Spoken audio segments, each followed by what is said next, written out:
The Moonlight Garden restaurant had never hosted a deal this crucial. $20 million balanced on the edge of a wine glass, while Min Jun's trembling hands betrayed the fever-stricken child waiting for him at home. Zara Williams commanded the private dining room like a queen surveying her kingdom. Her charcoal gray suit caught the lamplight, making her dark skin glow with an almost ethereal radiance. Every gesture was calculated perfection, from the way she held her golden pen to the slight tilt of her head when Chairman Park spoke in his measured, traditional Korean. Necessary modernization of antiquated establishments. Zara's voice cut through the air like silk-wrapped steel. Williams Global Holdings doesn't invest in sentiment, Chairman Park. We invest in profit. Min Jun served the French wine with practiced precision, but his phone buzzed against his chest. Another message from the school about Min Seo's overdue fees. His hands, usually steady from years of service, betrayed him with the slightest tremor. Chairman Park's face darkened at Zara's words. Foreigner arrogance, he spat in Korean, his voice rising with each syllable. You understand nothing of tradition, of respect. His fist slammed the table. The wine glass tumbled, crystal exploding against the hardwood floor like tiny stars dying. Min Jun dropped to his knees instantly, gathering the blood-red shards with methodical care. But Chairman Park's rage erupted in Korean accusations, something about typical American ignorance, about respect for elders, about women who didn't know their place in the world of business. The largest shard bit into Min Jun's palm as he stood. Blood welled up, dark and honest, dripping onto Zara's pristine silk blouse as he straightened. Her beautiful eyes turned arctic. What kind of establishment allows careless employees to ruin million-dollar deals? Min Jun looked into those cold depths and saw something he recognized. The hunger that came from having nothing, dressed up in designer clothes and cruel words. His blood continued staining her perfection. The kind where people work 3 shifts to keep families alive, ma'am. His voice remained steady, his English flawless. A concept that diamonds can't buy. Chairman Park stormed out, his Italian leather shoes echoing like gunshots on marble. $20 million walked away with him. Zara sat alone in the sudden silence, staring at the man who had dared to confront her while he calmly wrapped napkins around his bleeding hand, ignoring the pain the way he'd learned to ignore hunger. You just cost me $20 million, she said, her voice dangerously quiet. Min Jun didn't look away. And you just showed that some prices cost more than money can pay. The restaurant held its breath. Outside, Seoul's neon lights painted the windows in shifting colors. Pink, blue, gold. Like the city itself couldn't decide what it wanted to be. Just like the 2 people staring at each other across a table covered in blood and broken dreams. When a powerful CEO's empire collides with a waiter fighting to save his family, can love survive the wreckage of 2 different worlds? Subscribe to witness a story where hearts break and heal in the most unexpected ways. Zara's penthouse apartment overlooked Seoul like a glass fortress in the sky. The blood-stained blouse lay crumpled on her marble countertop, $5,000 of Italian silk ruined by a waiter's carelessness. But it wasn't the money that kept her staring at the dark stain. It was his eyes. The way he'd looked at her without fear, without the desperate hunger for approval that she saw in every boardroom, every charity gala, every mirror. Patricia, she called to her assistant, who was already brewing the chamomile tea that Zara drank when deals went wrong. I need everything you can find on that waiter. Park Min Jun. Patricia Chen adjusted her glasses, the small gesture betraying her discomfort. Ma'am, with respect, Chairman Park is reconsidering the deal. Maybe we should focus on everything, Patricia. Family, background, debts. I want to know why he wasn't afraid of me.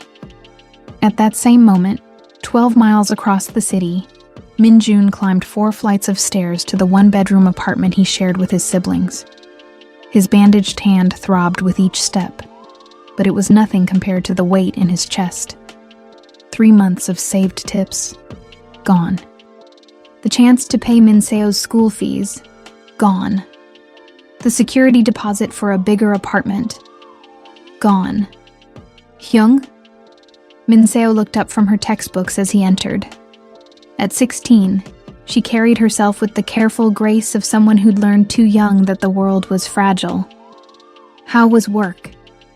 Min-ha, 12 and still young enough to believe in tomorrow, bounced up from the low table where she'd been drawing. Did you bring leftovers? Min-jun smiled, the same smile he'd perfected over 5 years of serving people who saw him as invisible. Leftover rice in the kitchen. And Seo-ya, I'll have the school money by Friday. A lie, clean and practiced. Min-seo's eyes, too knowing, too worried, searched his face.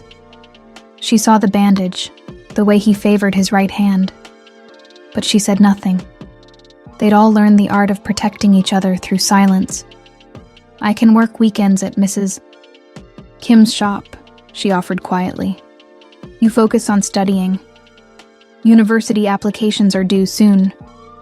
Another lie. They both knew she'd never abandoned her family for university, just like they both knew he'd never let her sacrifice her dreams for his mistakes. Min-ha tugged on his sleeve. Hyung, I drew our family. She held up a crayon picture. 3 stick figures holding hands under a yellow sun, standing in front of a big house with flowers. When Mom and Dad come back, this is where we'll live. Min-jun's throat closed. 5 years, and she still drew their parents in every picture, still set 4 plates for dinner every Sunday. Min-seo caught his eye over their sister's head, and for a moment, they shared the weight of protecting innocence. It's beautiful, Min-ha-ya. Put it on the refrigerator. That night, after his sisters fell asleep on the small mattress they shared, Min-jun sat in the kitchen sharpening his old chef's knife. The blade caught the moonlight. Still sharp, still ready, even after years of neglect. He'd been 3 months away from his own restaurant when the accident happened. 3 months from everything he'd dreamed of.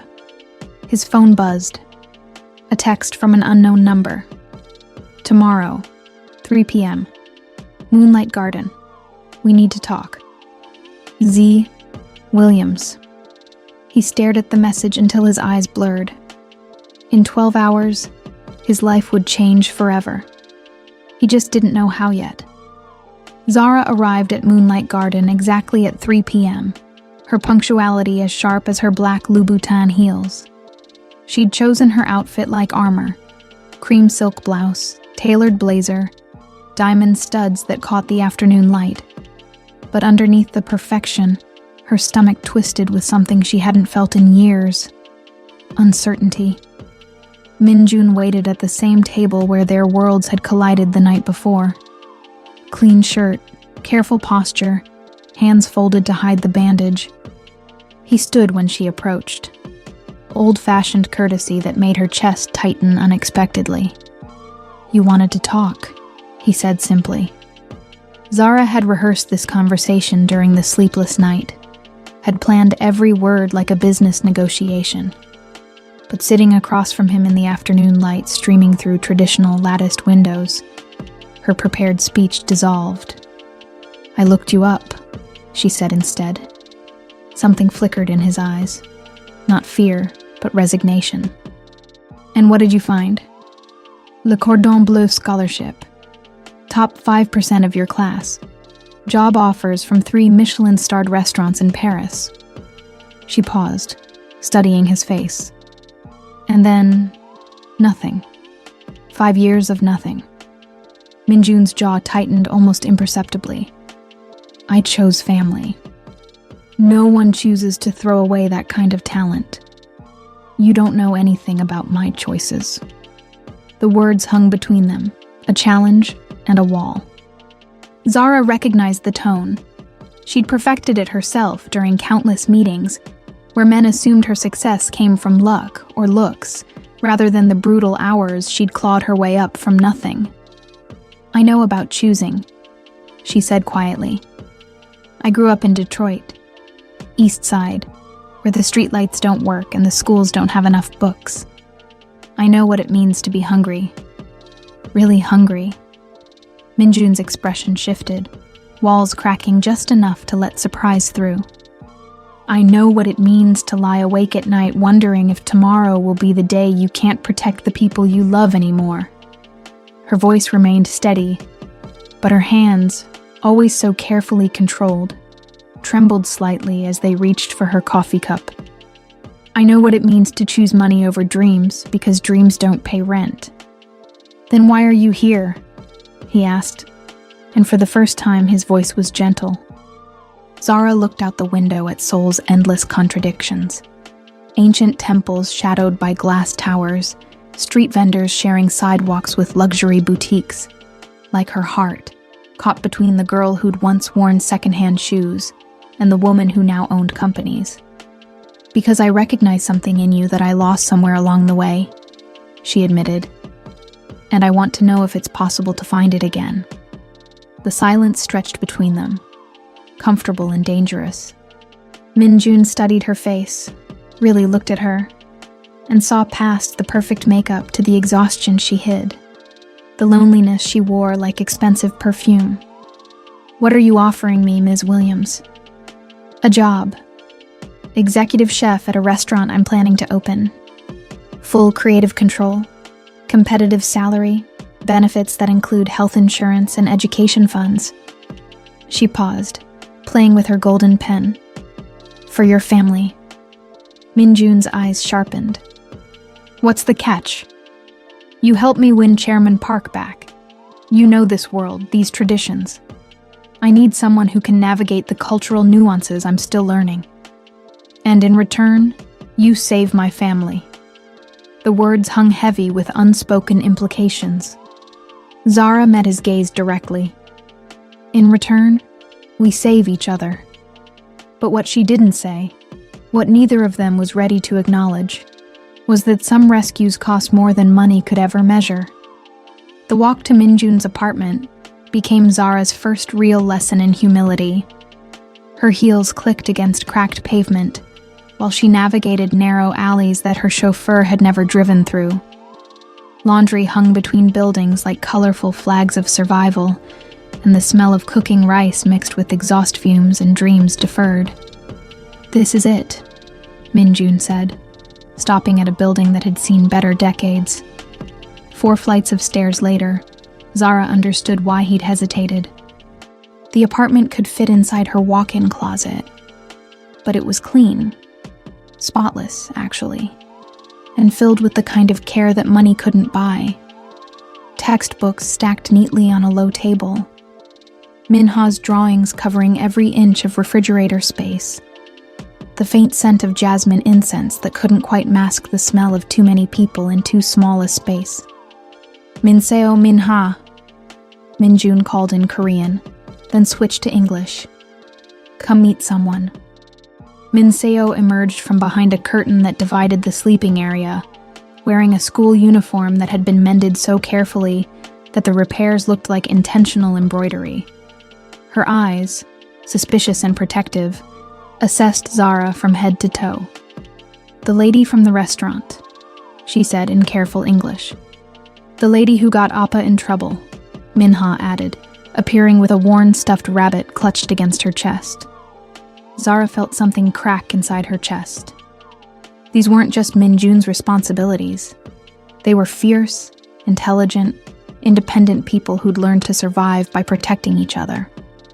"I came to apologize," Zara said, lowering herself to Minha's eye level, "and to make things right." Minseo crossed her arms. "Appa says rich people make promises they don't keep. Your brother is very wise," Zara replied, surprising everyone, including herself. "What would it take for you to trust me?" "Don't leave," Minha said simply. "Everyone always leaves." The words hit like a physical blow. Zara looked up at Minjun, who was watching the interaction with an expression she couldn't read. In that moment, she understood that winning his trust meant earning theirs, and that these children had been abandoned before. "What happened to your parents?" she asked gently. Minseo's face closed off immediately, but Minha, still young enough to believe in sharing pain, whispered, "Car accident. When I was 7. Opa was supposed to go to France, but he stayed to take care of us instead. France. Le cordon bleu. Dreams sacrificed on the altar of love. I lost my parents too," Zara said, the words surprising her with their truth. Different kind of leaving, but gone is gone. For the first time, Minseo's armor cracked. "How old were you?" 15. My sister was 12, like Minha. "What happened to your sister?" The question hung in the air like smoke. Zara's throat closed around words she'd never spoken aloud. "I don't know. I looked for her for years. She disappeared into the system, and by the time I had money to search properly, she was gone." Instead, she said, "Sometimes families break apart, and sometimes, if you're very lucky, they find new ways to come together." Minjun was staring at her with new understanding. Patricia's research had been thorough, but it hadn't captured this. The raw honesty in her voice, the way her perfectly manicured hands trembled slightly as she spoke. "Are you hungry?" he asked suddenly. "Always," Zara replied, and meant it in ways that had nothing to do with food. What happened next would change everything. Minjun cooking for her with the skill of a master chef, while his sisters watched their careful world expand to include this strange, powerful woman who somehow understood their particular brand of heartbreak. But first, Minha asked the question that would haunt them all. "If you help us, who's going to help you?" Minjun moved through the tiny kitchen like a dancer who'd never forgotten the steps. Zara watched from the doorway, mesmerized by the transformation. This wasn't the careful waiter from the restaurant. This was an artist reclaiming his medium. "Kimchi fried rice," he explained, his voice different when he talked about food. "But I add a touch of truffle oil, something I learned in Paris." The rice sizzled in the pan, releasing a fragrance that made Zara's stomach clench with hunger she'd forgotten she could feel. When had she last eaten a meal prepared with love instead of obligation? "Tell me about Paris," she said, settling at the small table where Minseo was pretending to study while obviously listening. Minjun's hands paused for barely a heartbeat. "Different world, different life. You would have been successful there.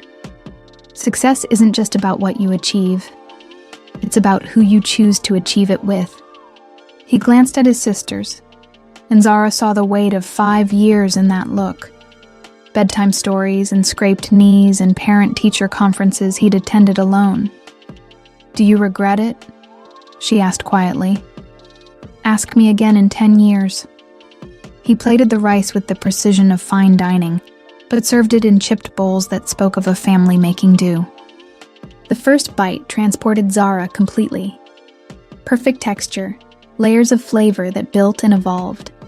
Technique so flawless it made her want to weep. "This is," she began, then stopped. In her world, everything was compared, rated, evaluated. But this meal demanded a different language. "Good?" Minha asked hopefully. "Magic," Zara said, and watched the little girl's face light up. Minseo was studying her with new interest. "You really grew up poor?" "Poorer than you can imagine. We stole bread from convenience stores, wore the same clothes until they fell apart. I learned to do makeup by practicing with my sister using crayons. The memories tasted bitter after the perfect rice. I swore I'd never be hungry again." "But you're still hungry," Minseo observed with startling perception. Zara met the teenager's knowing eyes. Different kind of hunger. Minjun sat down with his own bowl, and for a moment, they were just 4 people sharing a meal. The apartment felt less cramped, the silence less heavy. Outside, Seoul hummed with its million different lives, but inside this small space, something new was being born. The restaurant position, Minjun said eventually. It's real? I don't make offers I can't deliver. And Chairman Park? Leave him to me. I have something he wants more than tradition. She smiled, and for once it wasn't calculated. I have you. Minseo looked up sharply. What does that mean? Zara realized she'd stepped into dangerous territory. The space where business became personal, where protecting her own interests meant protecting this family. It means your brother is more valuable than he knows, she said carefully. But what she thought was, it means I'm already in too deep to find my way back. Minha, oblivious to the adult undercurrents, had climbed onto Minjun's lap and was showing Zara a photo on his phone. This is our parents, she said proudly. They're in heaven now, but Appa says they watch over us. The photo showed a young couple. The man had Minjun's gentle eyes. The woman had Minseo's determined chin. They were laughing at something outside the frame, arms wrapped around each other like they'd never let go. They look happy, Zara said, throat tight. Appa says happiness isn't about having everything you want, Minha continued with 7-year-old wisdom. It's about wanting what you have. Zara looked around the cramped apartment, at the mended curtains and secondhand furniture, at the textbooks and drawings, at Minjun's gentle smile as he stroked his sister's hair, and wondered if she'd spent her entire adult life chasing the wrong kind of wealth. But happiness was a luxury she couldn't afford, not when she had empires to build and enemies to defeat, not when loving this family meant risking everything she'd fought to create. Or so she told herself, even as Minha fell asleep against her shoulder, and Minjun's eyes promised complications she wasn't ready to name. The call came during Zara's board meeting with Williams Global Holdings' Asian division. Patricia burst through the mahogany doors, unprecedented behavior that made 12 executives turn to stare. I'm sorry, ma'am, but you need to take this call. It's about Minjun's sister. Zara's blood turned to ice water. Excuse me, gentlemen. We'll resume in 30 minutes. The hospital smell hit her like a physical blow. Antiseptic and fear, and the particular desperation that lived in emergency waiting rooms. Minjun sat hunched in a plastic chair, still wearing his waiter uniform from the lunch shift, his face gray with terror. What happened? Zara demanded. Collapsed during chemistry class. The doctor says malnutrition and exhaustion. His voice broke on the last word. I didn't know she was skipping meals. She told me she was eating lunch at school, but lunch cost money you didn't have. Minjun nodded, unable to speak. Zara's chest burned with fury, not at him, but at a world that forced children to choose between education and food. Where is she? Room 302. They're running tests, but... He looked up at her with eyes that held too much pain for a 29-year-old face. I failed her. I failed them both. No. The word came out sharper than she intended. You kept them alive. You kept them together. You sacrificed everything for them. Don't you dare blame yourself for a system that failed you. A doctor emerged from the elevator. Young, tired, the kind of professional exhaustion that Zara recognized from her own mirror. Mr. Park, your sister is awake. She's asking for you. Minseo looked impossibly small in the hospital bed, IV lines threading into her thin arms. But her eyes, still fierce, still protective, focused on Minjun with devastating clarity. Don't quit the new job because of me, she said immediately. Promise me. CEO Ya... Promise me, Appa. I see how you look at her. She glanced at Zara, who stood frozen in the doorway. I see how she looks at you too. Don't use me as an excuse to run away from something good. Minjun's hand found his sister's, careful of the IV. Nothing matters more than you and Min-ha. Then listen to me. For once in your life, let someone help us. Minseo's voice grew stronger with each word. I researched her company online. Williams Global Holdings has an education foundation, scholarships for disadvantaged youth, medical benefits for employees' families. Zara stepped forward, surprised. You investigated me? I investigate everyone who could hurt my family. Minseo's chin lifted with stubborn pride. But I also investigate people who might save us. The teenager's directness cut through all of Zara's careful emotional barriers. This girl, 16 years old, lying in a hospital bed because she'd literally starved herself to protect her brother's pride, was talking about saving them. The scholarship program is highly competitive, Zara said carefully. I have a 4.0 GPA, speak 3 languages, and scored in the 99th percentile on all standardized tests. Minseo's smile was sharp as glass. Despite attending a school that couldn't afford proper textbooks, I'm not asking for charity, Ms. Williams. I'm asking for a chance to earn what I deserve. Zara found herself smiling back, the first genuine smile she'd worn in weeks. What do you want to study? International business, with a focus on economic development in underserved communities. Minseo paused, studying Zara's face. I want to understand how people like you build empires. And then I want to build one that doesn't require anyone to choose between dreams and family. The words hung in the sterile air like a challenge and a promise. Minjun was staring at his sister as if seeing her clearly for the first time. Not just as his responsibility, but as a person with her own fierce ambitions. There's more, Minseo continued quietly.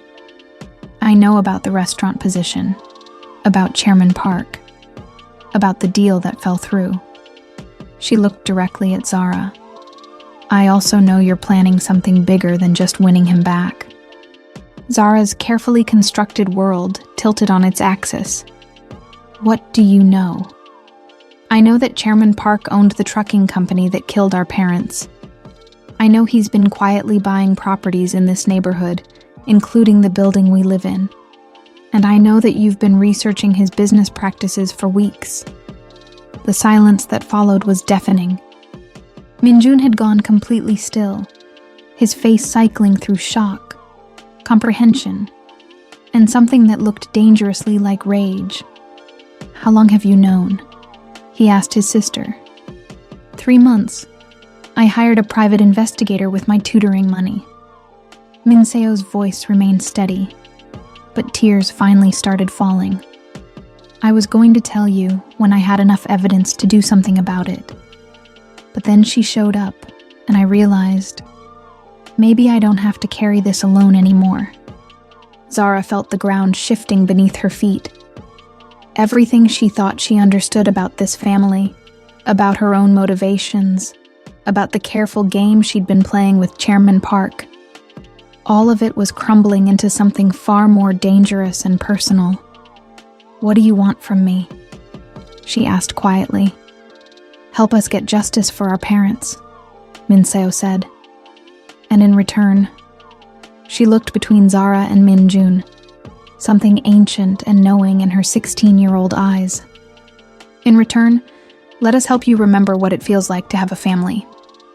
Outside the hospital window, Seoul's lights were beginning to flicker on, millions of lives intersecting in ways they'd never fully understand. But in room 302, 4 people who'd learned to survive alone were about to discover what it meant to fight together. The question was, would they destroy Chairman Park, or would he destroy them first? Chairman Park Sang-min's private office occupied the entire top floor of the Park Industrial Building, its floor-to-ceiling windows offering a commanding view of Seoul. But tonight, he stood with his back to the city, staring at a photograph he'd hidden in his desk drawer for 5 years. The photo showed a younger version of himself at a company dinner, arm around the shoulders of Park Tae-hwan, Min Jun's father. Two friends celebrating the launch of a new logistics partnership. Two men who'd trusted each other completely, until trust became the weapon that destroyed everything. His secretary knocked softly.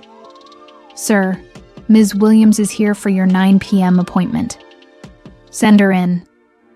Zara entered wearing navy silk and determination, but Chairman Park could see the barely controlled fury in her perfect posture. She'd learned something. The question was how much. "You killed them," she said without preamble. Chairman Park's hand tightened on the photograph. "Ms. Williams, your accusations." December 15th, 2019. Park Tae-hwan was driving home from his shift at your trucking company. Your trucks, the ones with faulty brake systems you knew about but chose not to fix because repairs would cost more than the lawsuit settlements. Her voice remained level, but her eyes burned. His wife died on impact. He died 3 days later in the hospital, begging the nurses to take care of his children. The photograph crumpled in Chairman Park's fist. 5 years of guilt crashed over him like a tsunami, dragging him back to that December night when his phone rang at 2 a.m. "How did you—" Min Seo hired a private investigator. Brilliant girl. Turns out she inherited more than just her father's eyes. Zara stepped closer, and Chairman Park saw something in her face that chilled him. The same relentless determination that had made her a billionaire by 34. She also inherited his sense of justice. "What do you want?" "The truth. All of it. Why you've been buying properties in their neighborhood. Why you sabotaged our deal the moment you saw Min Jun. Why a man who built his empire on tradition is so afraid of one waiter who dared to challenge a CEO." Chairman Park moved to his window, soul spreading beneath him like a glittering circuit board. His empire, his legacy, his choices coming home to destroy everything he'd built. "Tae-hwan was my closest friend," he said finally. "We grew up together, started our first business together. When he needed steady work to support his young family, I gave him the trucking job. Promised him it was safe. But it wasn't. The brake systems were manufactured in China. Cheaper than Korean parts, but..." He closed his eyes. The safety reports were inconclusive. 50-50 chance of failure. I chose profit over caution. And when they died, I told myself it was an accident. Bad luck. I even paid for their funeral quietly. Set up a small trust fund for the children. His laugh was bitter, as if money could bring back what I stole from them. Zara's voice softened slightly. But that wasn't enough. Min Jun looks exactly like his father. Same eyes, same stubborn pride, same way of standing up to bullies. Chairman Park turned back to face her. "When I saw him in that restaurant, challenging you without fear, it was like seeing Tae-hwan's ghost. All my guilt came rushing back. So you've been buying their neighborhood to do what? Force them out? Make them disappear so you don't have to face what you did? I thought, if I could relocate them somewhere better, give them new opportunities away from Seoul." He trailed off, realizing how hollow it sounded. "I was trying to ease my conscience by controlling their lives without their consent." The words hung between them like a death sentence. Chairman Park sank into his leather chair, suddenly looking every one of his 58 years. "What will you do with this information?" he asked quietly. Zara studied his face, the weight of regret, the genuine anguish, the desperate need for redemption. She'd come here planning to destroy him, but sitting across from a broken man who'd been drowning in guilt for 5 years, she found herself thinking of Min Jun's words. "Some prices cost more than money can pay." "That depends," she said finally, "on what you're willing to do to make this right." But even as she spoke, Zara knew that some wounds were too deep for money or apologies to heal. The real question was whether Min Jun would choose justice or revenge when he learned the truth. 3 weeks later, Seoul was painted silver by the first snow of winter. Min Ha had been having nightmares again. Dreams where faceless men in cars chased her through endless hallways.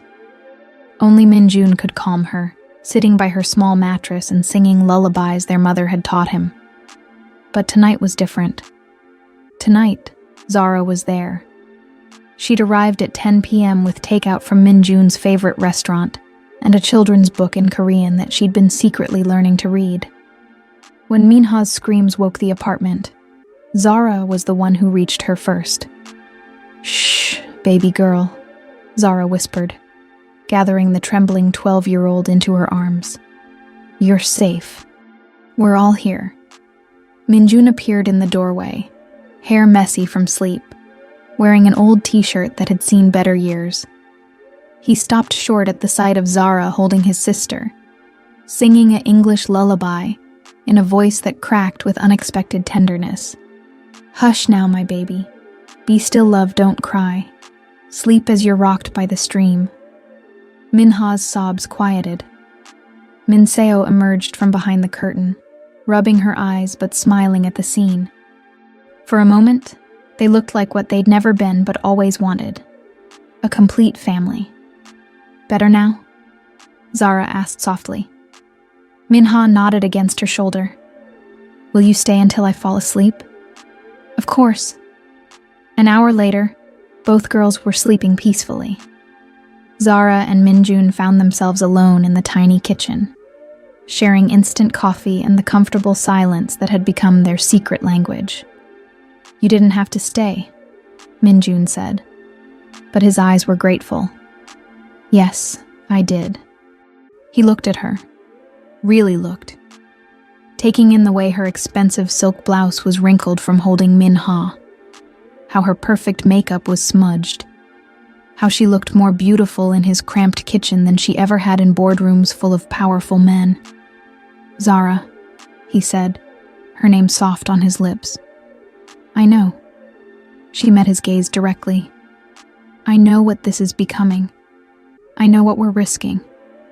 And I've spent my whole life being smart and careful and alone." She stood, moving closer until she could see the gold flecks in his dark eyes. "I'm tired of being alone." The kiss happened like snow falling, inevitable, gentle, perfect. Min Jun's hands framed her face while hers tangled in his hair, and for 30 seconds, the world outside ceased to exist. There was only the taste of coffee and promises, the sound of their hearts beating in sync, the way she fit against him like she'd been made for this moment. When they broke apart, both breathing hard, Min Jun rested his forehead against hers. "This changes everything," he whispered. "I know. The media, your board of directors, Chairman Park. I know. My sisters, they're just starting to trust you. If this falls apart." Zara silenced him with another kiss, softer this time but no less devastating. "Then we don't let it fall apart." What they didn't know was that a photographer with a telephoto lens had been watching from the building across the street, waiting for exactly this moment.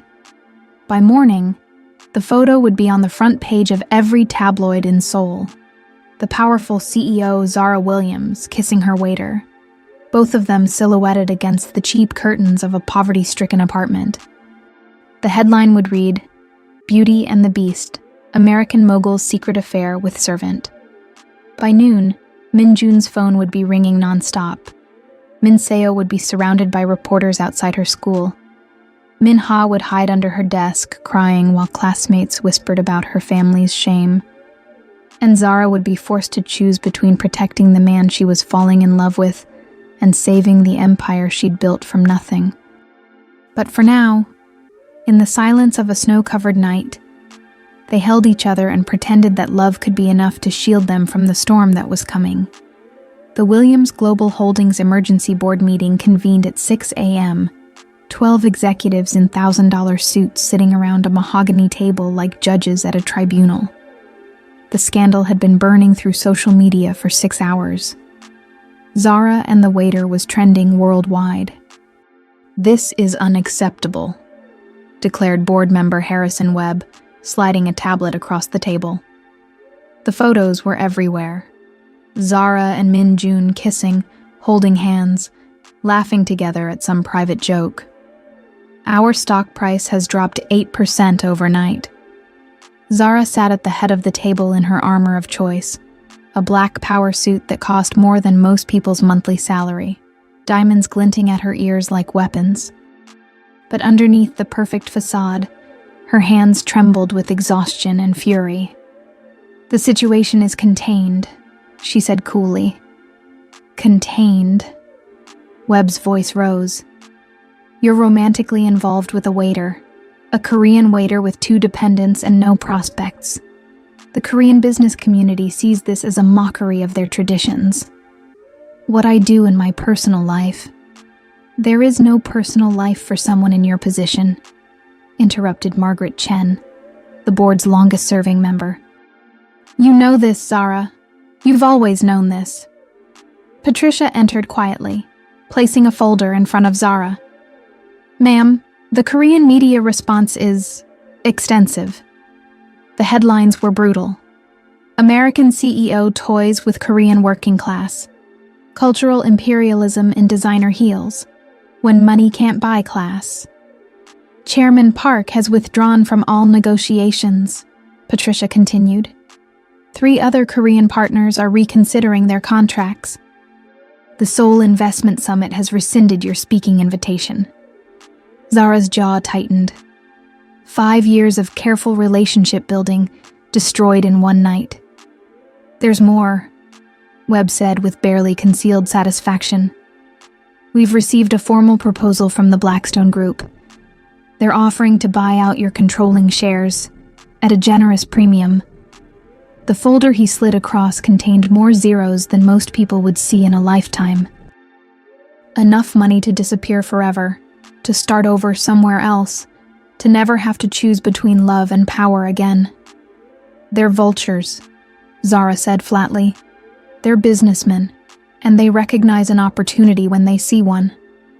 Webb leaned forward. "Face facts, Zara. This relationship has made you a liability. Take the deal. Retire gracefully. Enjoy your little romance without destroying everything you've built." The conference room fell silent, except for the hum of air conditioning and the distant sound of Seoul traffic 40 floors below. Zara stared at the buyout proposal, at the escape hatch that would solve all her problems. All her problems, except the one that mattered most.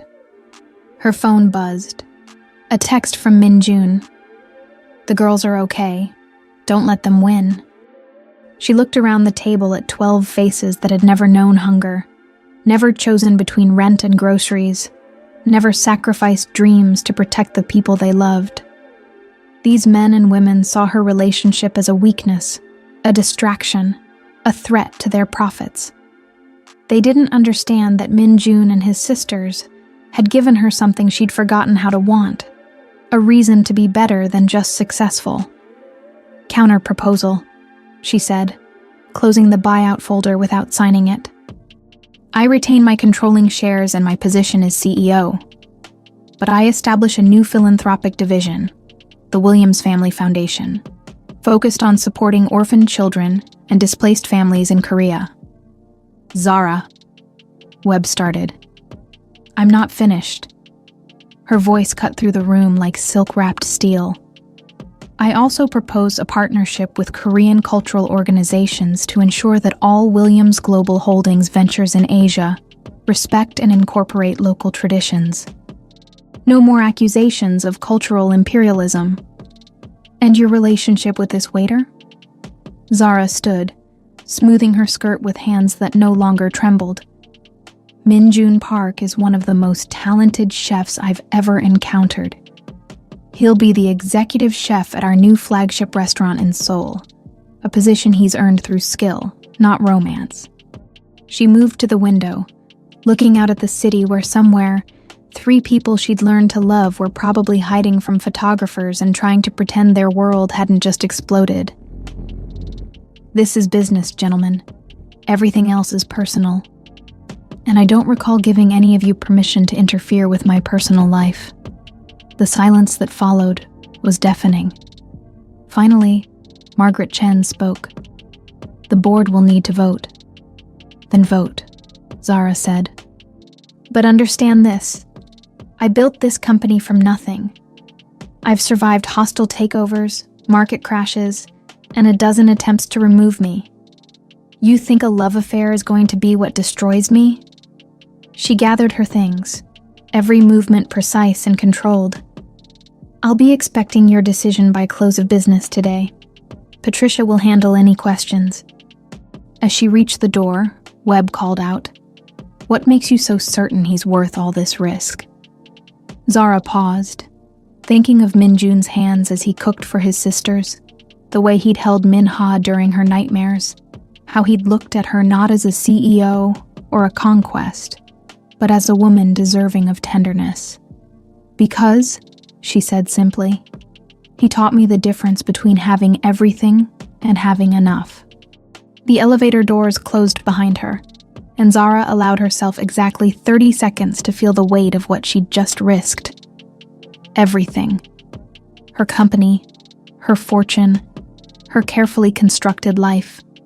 For a man who might not even want her anymore once he understood the price of loving a woman like her. But as the elevator descended toward the chaos waiting in the lobby, photographers, reporters, questions she couldn't answer, Zara realized she'd never felt more certain about anything in her life. Some gambles were worth everything you had to lose. The media storm had been raging for 3 days when Min-ha asked the question that broke everyone's heart. "Appa," she said quietly during their usual breakfast of rice and kimchi, "is the pretty lady going to leave us like Iyama did?"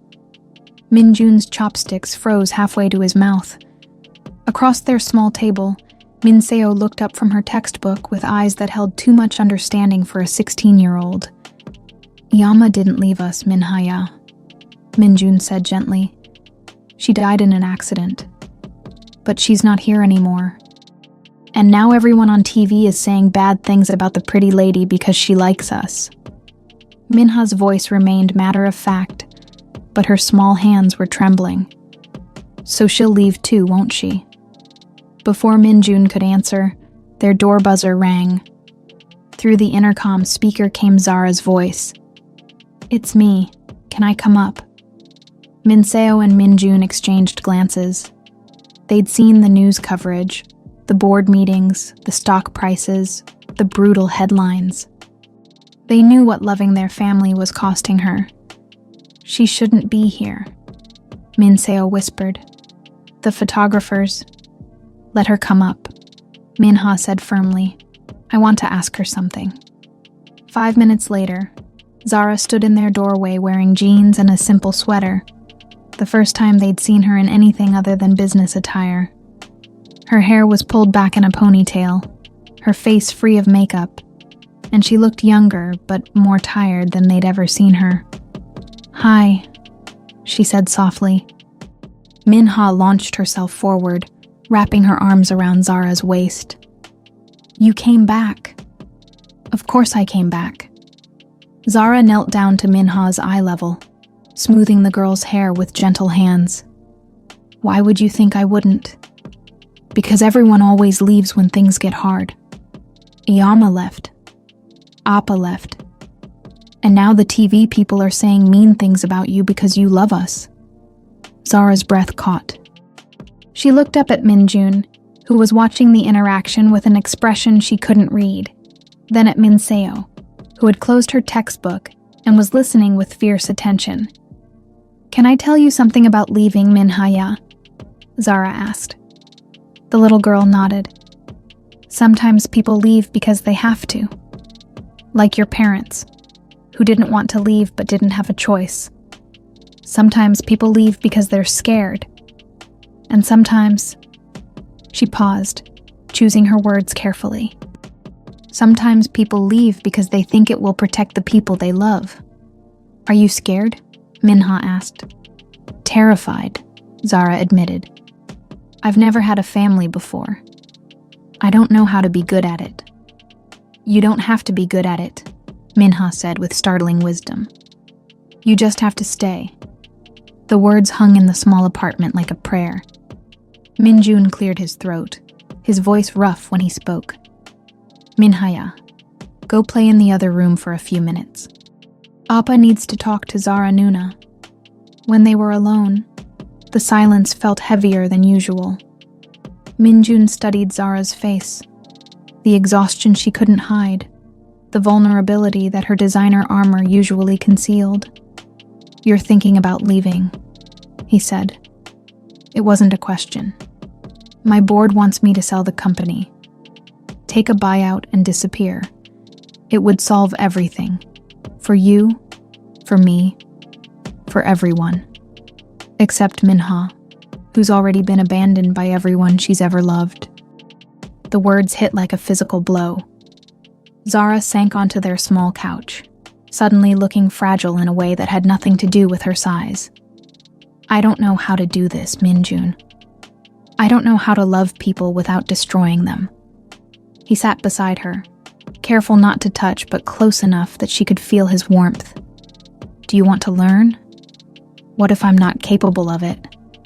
What if I'm too damaged, too selfish, too... You held my sister through her nightmares.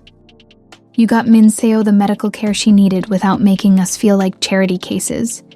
You're fighting your entire board of directors to protect us. Minjun's voice was soft but steady. If that's not love, what is? Zara looked around the apartment that had become more of a home to her than her penthouse ever had.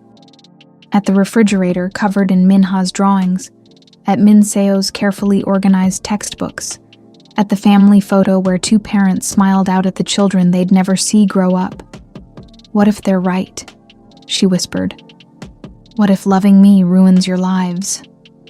Look at me, Minjun said gently. When she did, he saw the scared little girl underneath the CEO facade, the 15-year-old who'd lost her family and spent 20 years building walls so high that no one could hurt her again. My parents loved each other more than anything in the world, he said. They were poor, they struggled, they made mistakes. But they loved each other, and they loved us, and that love made everything else bearable. Until they died. Until they died, he agreed.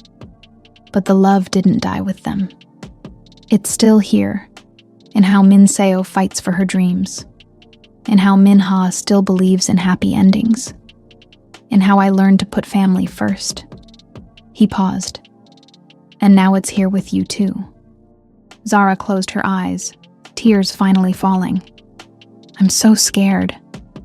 Good, Minjun said, and this time he did touch her. Just his hand covering hers, warm and steady and sure.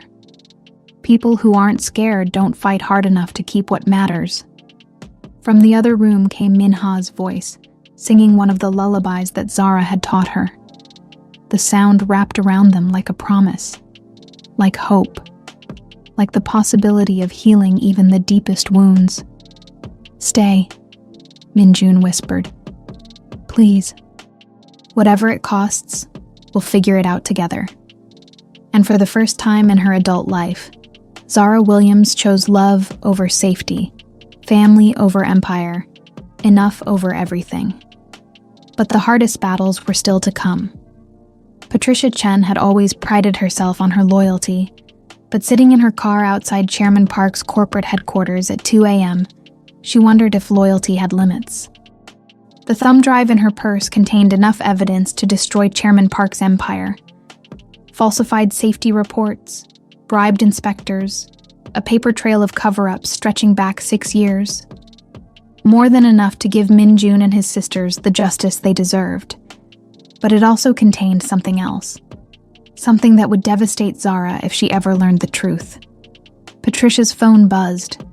A text from her contact at Park Industries. Security shift change in 5 minutes. Service entrance, 3rd floor. You have 20 minutes. She'd been Zara's assistant for 4 years, had seen her boss build an empire through sheer determination and ruthless intelligence. She'd also seen her grow isolated, guarded, choosing power over connection every single time. Until Min-jun. Patricia had watched Zara transform over the past month. Softer edges, genuine laughter, the kind of tenderness that couldn't be faked. For the first time since Patricia had known her, Zara seemed happy, which made what Patricia was about to discover all the more devastating. The Park Industries building was a monument to corporate success, all glass and steel, and the kind of architectural arrogance that declared itself invincible. Patricia's heels clicked against marble floors as she made her way to Chairman Park's private office, her borrowed keycard opening each security door. She'd done this before for Zara. Industrial espionage dressed up as due diligence. But tonight felt different. Tonight felt like betrayal. Chairman Park's personal files were exactly where her contact had promised, locked in a safe behind a painting of Mount Fuji. The combination was his wife's birthday. Predictable, but then again, most powerful men were predictable in their weaknesses. The first folder contained what she'd expected. Safety reports marked confidential, maintenance records with forged signatures, correspondence about acceptable loss ratios that made her stomach turn. The second folder made her blood freeze. Medical records, laboratory reports. A private investigator's findings marked priority, locate, and verify. And at the bottom of the stack, a photograph that made Patricia sink into Chairman Park's leather chair with shaking hands. The photograph showed 2 girls, maybe 12 and 15, sitting on the front steps of a Detroit homeless shelter. The older girl had her arm around the younger one, both of them wearing clothes that had seen better years. The younger girl was laughing at something off camera, her face bright with the kind of joy that poverty couldn't quite extinguish. She looked exactly like Min-ha. Patricia flipped the photograph over, written in Chairman Park's handwriting. Keisha Williams, age 12. Sister to Zara Williams, Detroit Family Services, 2003. Current location unknown. The room seemed to tilt on its axis. Patricia stared at the dates, cross-referenced the files, felt the pieces of an impossible puzzle clicking into place. Min-ha wasn't Min-jun's biological sister. She was Zara's. The adoption papers were buried deeper in the file. A black market transaction that had moved a traumatized 12-year-old from Detroit's broken foster system to South Korea, where she'd been placed with a young couple named Park Tae-hwan and his wife. The couple who'd died 5 years ago, leaving their daughter in the care of their son Min-jun. The couple who'd never been able to have children of their own, who'd fallen in love with a scared American girl and given her a new name, a new language, a new life. Patricia's hands shook as she photographed every document. This was why Chairman Park had been buying properties in Min-jun's neighborhood, not out of guilt, but out of terror. He knew that if Zara ever discovered the truth about Min-ha's identity, she'd have the weapon to destroy him completely. But he'd also have the weapon to destroy her. Because Zara had spent 20 years searching for her lost sister, had hired investigators across 3 continents, had never given up hope that Keisha was alive somewhere, waiting to be found. And all this time, the sister she'd been looking for had been sleeping on a small mattress in a cramped Seoul apartment, drawing pictures of families and calling another woman's son Appa. Patricia gathered the files, her mind racing. She could keep the secret, could let Zara continue believing that Min-ha was just the sister of the man she loved. She could protect everyone from the truth that would shatter 3 lives beyond repair. Or she could give Zara what she'd always wanted, her sister back, and watch it destroy the only family any of them had ever really known. Some secrets, Patricia realized, were too dangerous for anyone to carry alone. As she slipped out of the building into Seoul's pre-dawn darkness, Patricia made the hardest decision of her professional life. She would tell Zara everything and let her choose which family mattered more, the one she'd lost or the one she'd found. But first, she had to figure out how to break the heart of the only person she'd ever truly admired. The typhoon hit Seoul on the same night Patricia requested an emergency meeting. Rain lashed against the windows of Zara's penthouse, while wind howled like something alive and furious. The city below disappeared behind sheets of water, leaving only the glow of neon signs bleeding through the darkness. Zara stood at her floor-to-ceiling windows, watching the storm tear at everything in its path. She'd always found comfort in weather like this, the raw power, the way it stripped civilization down to its essentials. Tonight, it felt like an omen. "Patricia, whatever this is about, can it wait until—" "No," Patricia said quietly, settling a manila folder on Zara's glass coffee table. "It can't wait anymore." Something in her assistant's tone made Zara turn away from the windows. Patricia looked haggard, her usually perfect composure cracked around the edges. She hadn't even bothered with her signature red lipstick. "What's wrong?" "I need you to sit down." Zara remained standing, every instinct warning her that whatever was in that folder would change everything. "Just tell me."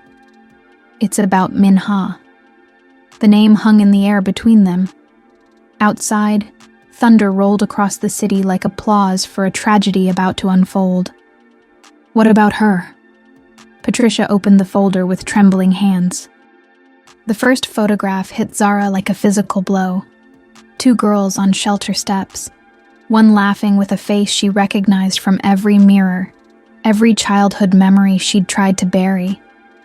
"Her real name is Keisha Williams," Patricia said softly. "She's your sister."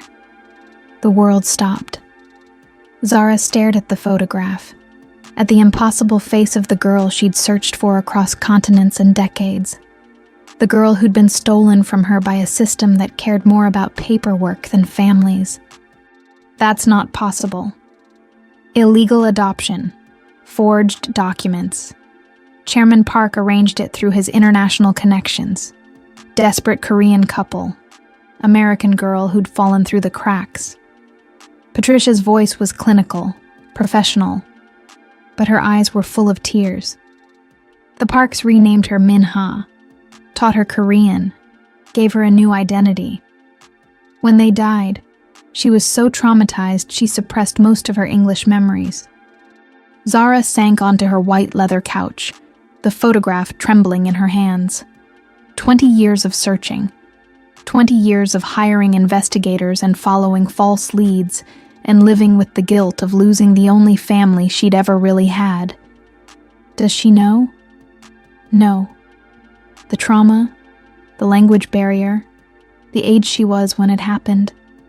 She genuinely believes she's Min-jun's biological sister.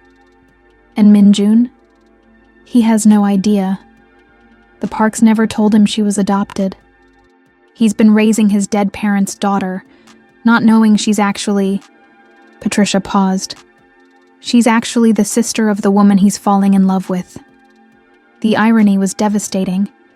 Zara had been drawn to Min-jun's family partly because of Min-ha, the bright, resilient girl who reminded her so much of Keisha. Because she was Keisha. There's more. Patricia continued, producing more documents. Chairman Park has known for months. That's why he's been so desperate to keep you and Min-jun apart.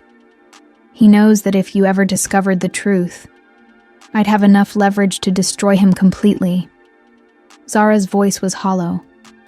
The illegal adoption, the cover-up, the falsified documents, it would end his career and probably send him to prison. Another roll of thunder, closer this time. The storm was moving inland, gaining strength. Zara studied the photograph again, memorizing details she'd forgotten. The way Keisha held her left shoulder slightly higher when she was nervous, the scar on her chin from falling off a swing set, the gap between her front teeth that orthodontists had probably fixed by now. except they hadn't fixed it. Minha still had that same gap, the same nervous shoulder, the same laugh that had once been the brightest sound in Zara's world. "What am I supposed to do with this?" Zara whispered. "I don't know. If I tell her, it destroys her relationship with Minjun. She loses the only family she's ever really known, the only language she's fluent in, the only identity she's ever had." Zara stood, beginning to pace. "But if I don't tell her, you lose your sister again. This time by choice. The cruel mathematics of love. Saving one family meant destroying another." Zara thought of Minha's drawings covering the refrigerator, all of them featuring 3 stick figures holding hands. Her definition of family had never included a long-lost sister from America. "Does Chairman Park know that I know?" "Not yet, but he will soon. My source says he's planning to make a preemptive move. Offer Minjun money to take the girls and disappear." Zara stopped pacing. "How much money?" "Enough to give Minseo a full university education and set Minha up for life.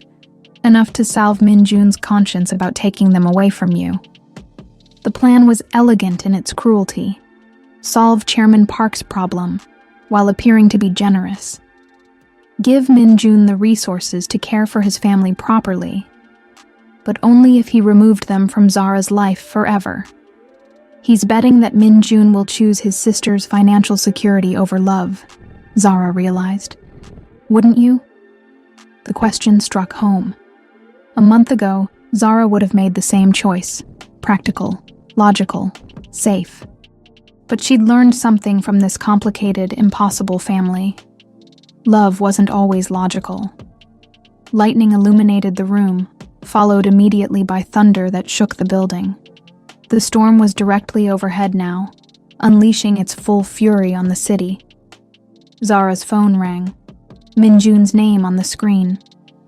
"The power's out in our building," his voice said without preamble.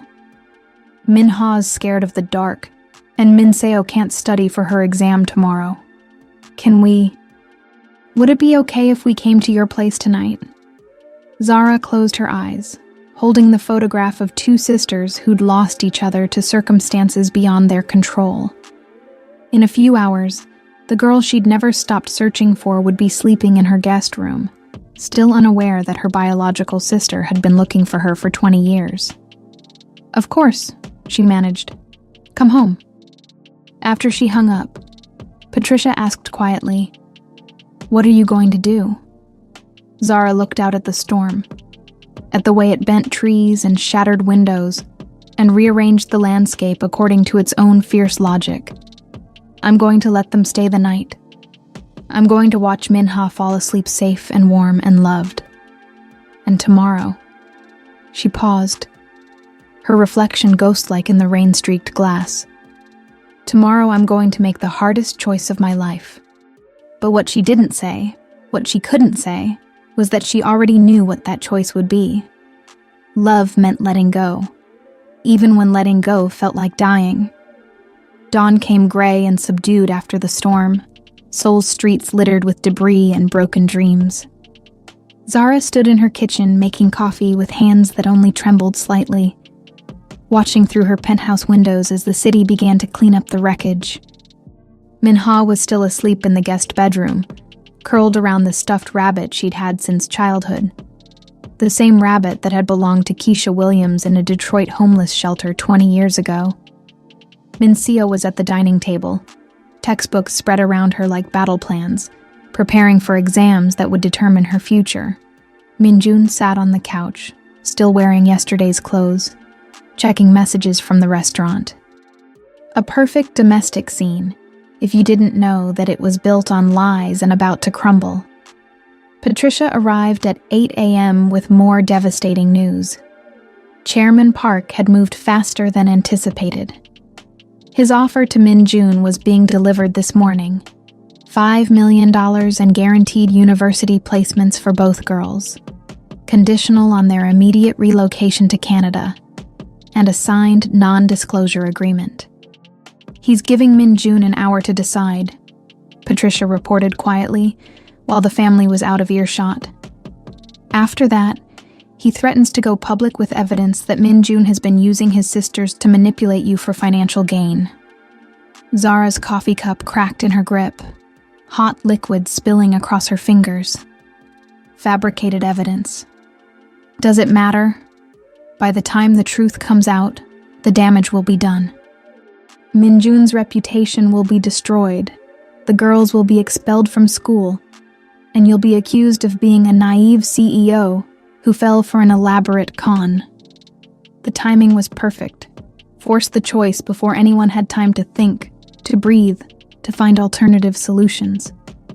Zara recognized the strategy because she'd used it herself in hostile takeovers. Create urgency, limit options, make surrender seem like the only rational choice. There's something else, Patricia continued. I found Chairman Park's endgame. He's not just trying to separate you from Min Jun, he's trying to acquire Williams Global Holdings. The board is meeting this afternoon for a no-confidence vote. Everything clicked into place with devastating clarity. The scandal, the pressure, the carefully orchestrated chaos.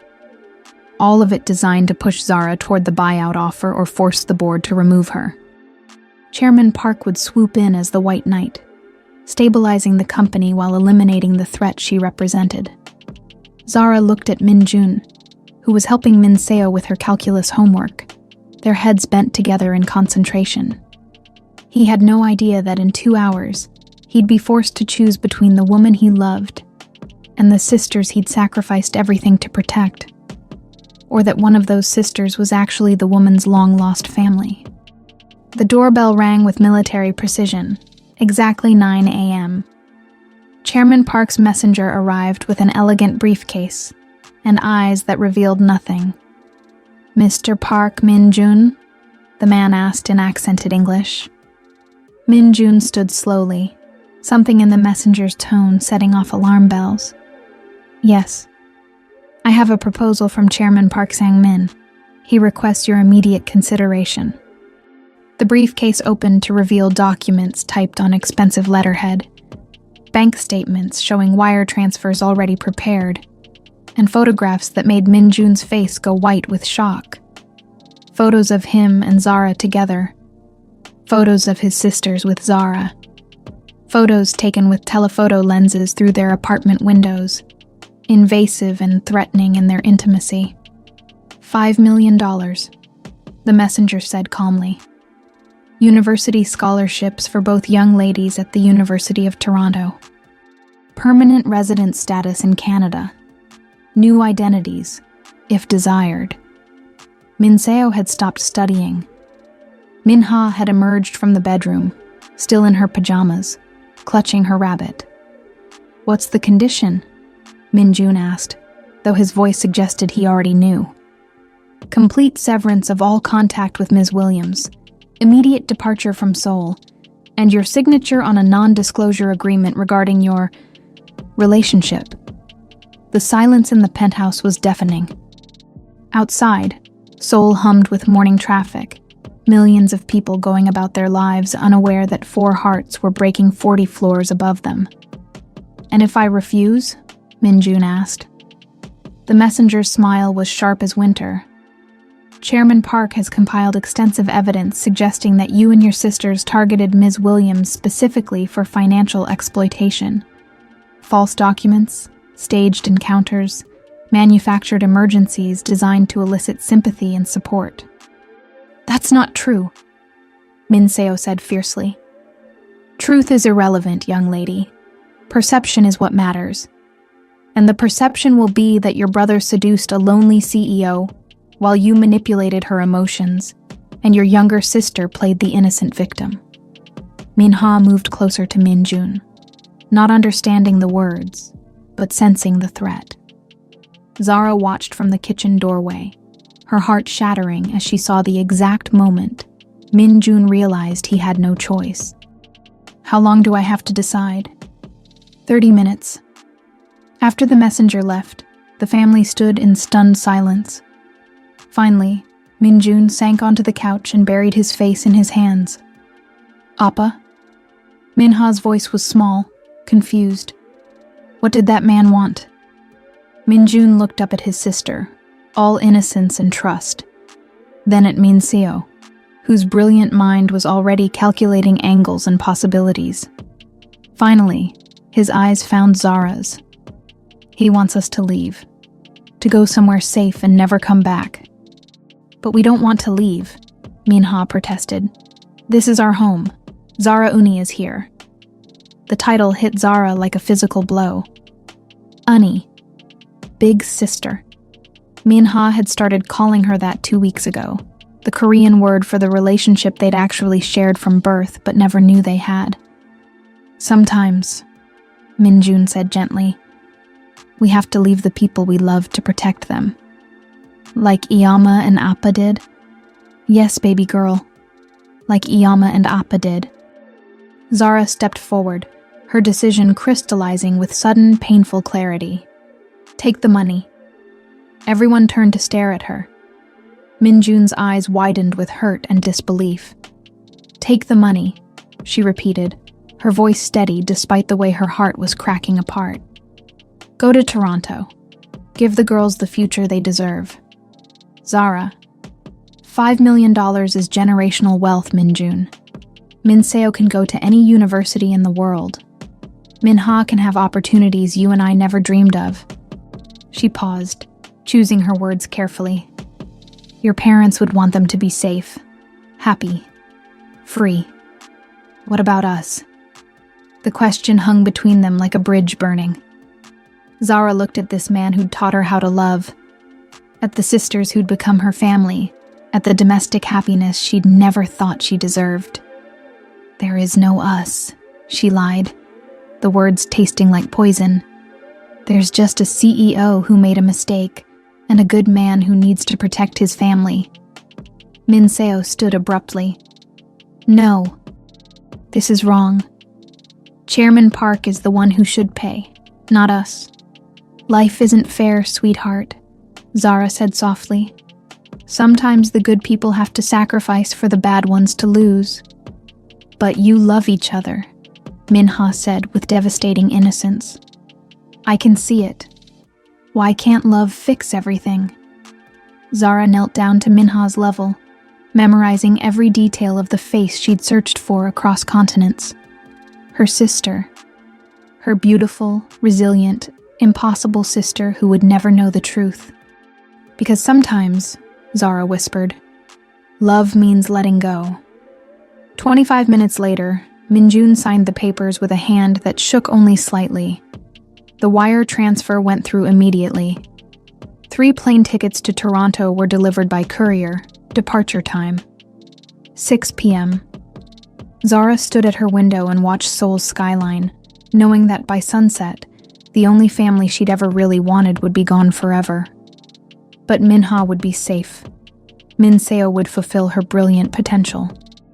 Min-jun would carry the guilt of leaving, but not the guilt of failing to protect them. And Zara would return to what she'd always been, powerful, successful, and utterly alone. Some prices, she realized, were worth paying after all. The Williams Global Holdings boardroom had never felt smaller. 12 executives in identical suits sat around the mahogany table like vultures circling carrion, while Zara stood at the head in her black armor, preparing for her professional execution. "The vote is simple," Harrison Webb announced with barely concealed satisfaction. "Confidence or no confidence in Zara Williams as CEO." "Before you vote," Zara said quietly, "there's something you need to know about Chairman Park." She nodded to Patricia, who activated the wall-mounted screen. Documents filled the display, safety reports, financial records, correspondence that painted a picture of systematic corporate negligence spanning decades. Chairman Park has been covering up safety violations that resulted in multiple deaths, including that of Min-jun's parents. He's also been engaged in illegal adoption trafficking and has spent the last 6 months attempting a hostile takeover of this company. The room fell silent, except for the hum of air conditioning and the distant sound of soul traffic 40 floors below. "These are serious allegations," Margaret Chen said carefully. "They're not allegations. They're facts." Zara's voice remained steady, professional. "Chairman Park has been using our romantic scandal as cover for a coordinated attack on our Asian operations." "Then why?" Webb asked with his trademark skepticism. "Haven't you exposed him before now?" The question hung in the air like smoke. Zara looked around the table at 12 faces that would never understand that some battles couldn't be won without destroying innocent people in the crossfire. "Because exposing him would hurt people I care about more than it would help our company." Before anyone could respond, the boardroom doors opened. Chairman Park Sang-min entered alone, looking every one of his 58 years. His usually perfect appearance was disheveled. Wrinkled suit, graying hair uncombed, the weight of 5 years' guilt finally visible in his shoulders. "I need to speak," he said simply. "Sir, this is a private meeting," Webb began.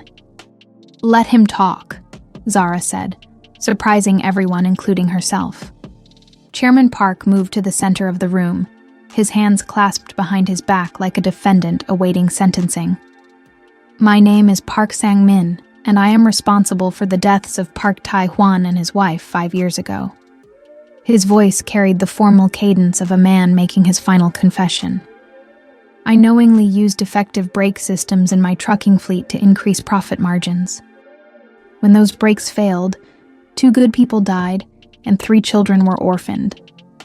The boardroom was completely silent now. Even the air conditioning seemed to hold its breath. "I am also responsible for the illegal adoption of an American child 20 years ago. A transaction that separated 2 sisters and destroyed multiple lives in the pursuit of my own convenience." Zara's composure cracked slightly. She hadn't expected him to confess to Min-ha's adoption. "For 5 years, I have watched Min-jun Park sacrifice his dreams to care for children who deserved better. I have watched Min Seo excel academically despite having no resources. I have watched Min-ha grow up believing she belongs to a family that took her in out of love, not knowing she was purchased like property." He paused, looking directly at Zara. "And I have watched Zara Williams discover what I have always been too afraid to risk, that love is more valuable than power." Margaret Chen leaned forward. "Mr. Park, why are you telling us this?" "Because this morning, I forced a good man to choose between the woman he loves and the children he's raised. Because I watched 3 innocent people board a plane to Toronto, believing they were protecting Ms. Williams from scandal." His voice broke slightly. "Because I realized that some sins are too heavy to carry alone anymore." He reached into his jacket and produced a thick envelope, placing it on the conference table. "My full confession with supporting evidence. Financial records, safety reports, adoption documents, correspondence. Everything needed to prosecute me to the full extent of the law." He looked around the room. "I am surrendering myself to Seoul Metropolitan Police this afternoon." Webb stared at the envelope as if it might explode. "Why now?" "Because," Chairman Park said simply, "Min-jun asked me a question before he left. He asked if I thought his father would be proud of the choice he was making." He paused. "I realized that I've spent 5 years asking myself the same question about my own choices. And the answer has always been no." Zara found her voice. "The takeover attempt?" "Cancelled. All offers withdrawn. Your company is safe, Ms. Williams." He smiled sadly. "Though I suspect losing your family was a higher price than losing your business would have been." The words hit like a physical blow. Zara gripped the edge of the conference table, fighting to maintain her composure. "There's something else," Chairman Park continued. "Something Min-jun doesn't know, something the children don't know." He looked directly at Zara. "Min-ha's adoption was arranged through a private contact who specialized in..." difficult cases. Children who had fallen through official systems. Children whose families had been separated by circumstances beyond their control. Zara's blood turned to ice water. The adoption was requested by Mr. and Mrs. Park specifically because they wanted to help an American child who had been separated from her older sister. They knew she had family looking for her. They planned to reunite them when she was older, more stable, better able to handle the truth. But they died, Zara whispered. They died, and Minha's memories of her early life became so traumatic that everyone agreed it was better to let her believe she had always been Korean, always been part of the Park family. He paused. Everyone except her sister, who has spent 20 years searching for her. The confession hung in the room like a death sentence. 12 board members stared at Chairman Park, then at Zara, beginning to understand the true scope of the tragedy they'd witnessed. You knew, Webb said slowly. All this time, you knew that Minha was Ms. Williams's biological sister, Chairman Park finished. Yes, and I used that knowledge as leverage to keep them apart, because I knew that revealing the truth would destroy the only family Minha had ever really known. Zara sank into her chair, the weight of 20 years crashing down on her. She'd sent her sister away to protect her, never knowing that protection meant losing her forever. Again. The plane to Toronto, she managed. Departed 30 minutes ago. The room spun around her. Somewhere over the Pacific Ocean, the sister she'd searched for across continents was flying away from her, still believing she was someone else, still unaware that the woman who'd loved her family was actually her family. I can arrange for them to return, Chairman Park offered quietly. Full pardons, financial support, protection from media scrutiny, whatever you need. No, Zara said, and her voice surprised everyone with its strength. No. Min-jun made his choice to protect them. I won't force them back into danger just because I want them here. She stood, smoothing her skirt with hands that no longer trembled. The CEO mask was back in place, but underneath it, everyone could see the woman who had just lost everything that mattered. The board vote is unnecessary, she announced. I'm resigning as CEO of Williams Global Holdings, effective immediately. Zara, Margaret Chen started. I'm establishing the Williams Family Foundation with my personal assets. Patricia will handle the transition. She looked around the room one last time. Some things matter more than business. As she walked toward the door, Chairman Park called her name. Ms. Williams, for what it's worth, they love you, all three of them. That wasn't manufactured or manipulated. That was real. Zara paused without turning around. I know. That's what makes it hurt so much. The boardroom doors closed behind her with a soft click, leaving 12 executives and one broken man to contemplate the wreckage of lives destroyed by the pursuit of power. But 40 floors below, Seoul hummed with its million different possibilities. And sometimes, just sometimes, love found a way to survive even the most impossible circumstances.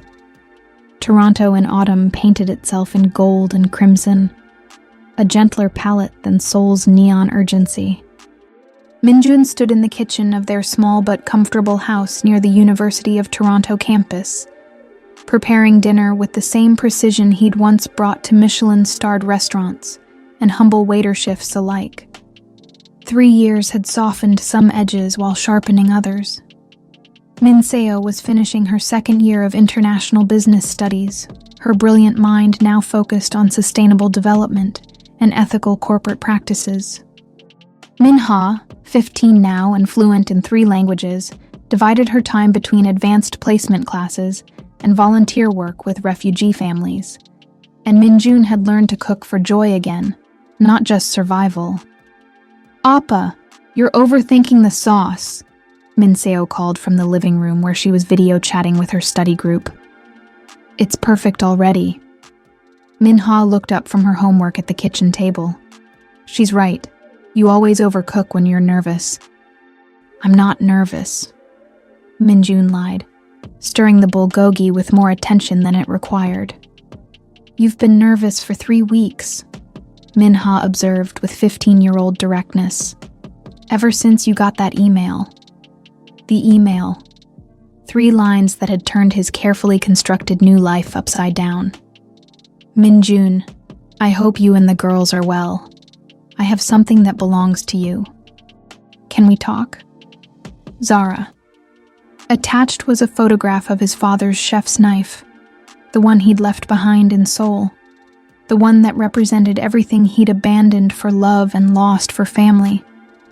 3 years of silence. 3 years of wondering if she was safe, happy, successful. 3 years of newspaper articles and business magazines that mentioned Williams Global Holdings' new leadership, but never her name. 3 years of Min-ha drawing pictures that always included a 4th figure, a tall woman with kind eyes, who lived somewhere far away but still in our hearts. The doorbell rang at exactly 6 p.m. Min-jun's hand stilled on the wooden spoon, his heart hammering against his ribs. Should I get it?